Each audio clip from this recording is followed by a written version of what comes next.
So today let us start with the three processes under which glucose is been oxidized stepwise to form or to produce energy.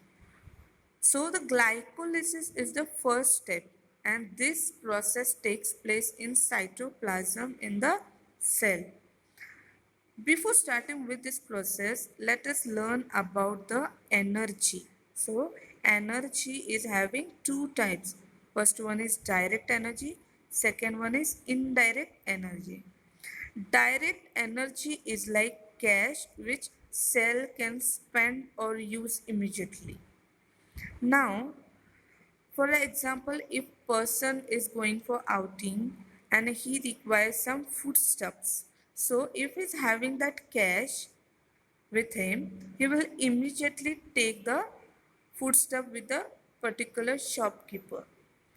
So he's having that cash and he can use it immediately. So similarly with the cell, that direct energy can be used by that particular cell immediately.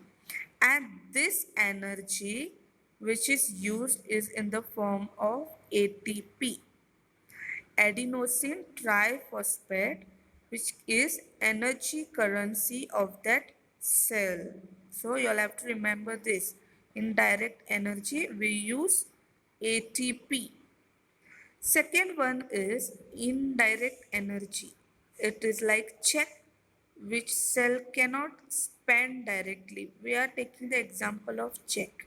So if in the direct energy we took an example of the person who is buying that food stuff with the help of the cash. So if you give the shopkeeper the check and tell him to give that particular food stuff which you require, what he'll say, no, you have to give the cash. So you'll have to go in the bank and then give those check and then transfer it into your bank account and you'll have to withdraw the cash. So there are various steps in which you'll have to convert the check into cash and then you'll have to use it. So similarly in the cell, the indirect energy have to be directly spent with the help of conversion. So there are conversion where two acetyl coenzymes are being produced,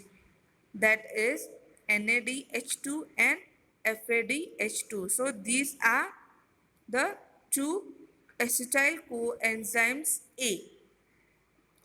Full form of these coenzymes are NADH2 means nicotinamide adenine dinucleotide and FADH2 means flavin adenine dinucleotide. Dear students, you can see the picture in this image or you can see this image where Sir Hans Krebs has discovered which one? Tricarboxylic acid cycle.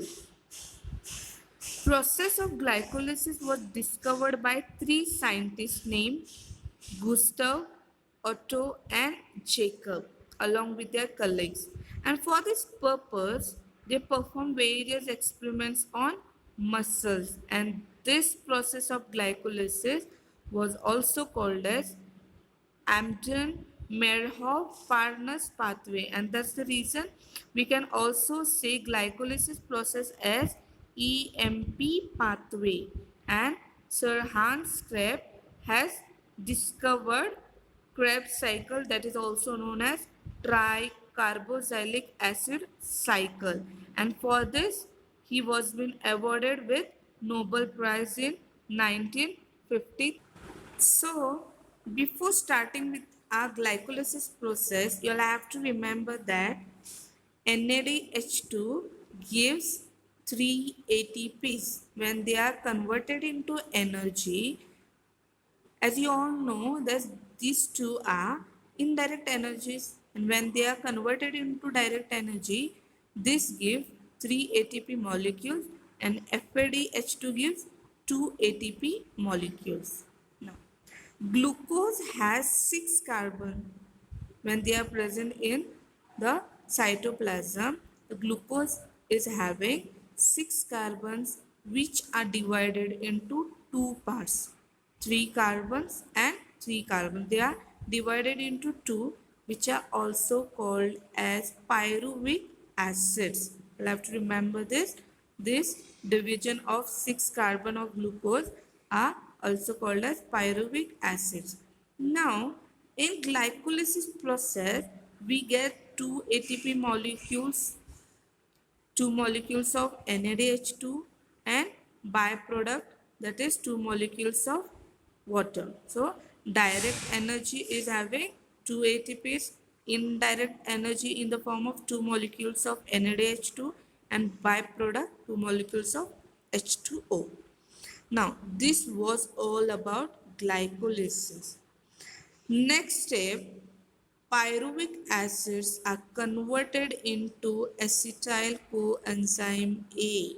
We can also call them as acetyl CoA. So this is an intermediate process after glycolysis, and where conversion of pyruvic acid into this acetyl CoA gives indirect energy, that is two molecules of NADH2 and byproduct, that is two molecules of carbon. So students, this is more information about ATP. So as we all know that ATP is the form of energy, so it is also known as adenosine triphosphate is rich energy molecule, and energy is stored in the bonds by which phosphate groups are attached to each other, and these are stored in the cells and they are used as per their needs. Chemically, ATP is triphosphate molecule formed from adenosine ribonucleoside. They contain nitrogenous compounds adenine, pentose sugar, ribose, and 3 phosphate groups. And as per the needs, energy is derived by breaking the phosphate bonds of ATP, and hence ATP is also called as energy currency of the cell, as we have already discussed about it.